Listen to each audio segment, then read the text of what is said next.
శాంతాకారం భుజగశయనం పద్మనాభం సురేశం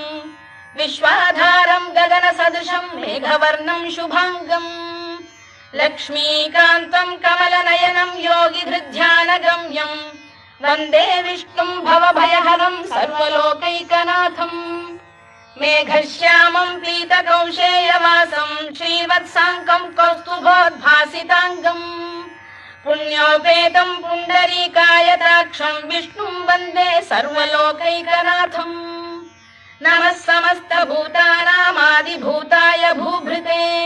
అనేక రూపాయ విష్ణవే ప్రభవిష్ణవే సశంఖ చక్రం సకిరీటకుండలం సపీతవస్త్రం సరసీరుహేక్షణం సహార వక్షస్థల శోభికౌస్తుభం నమామి విష్ణుం శిరసా చతుర్భుజం ఛాయాయాం పారిజాతస్య హేమ సింహాసనోపరి ఆసీ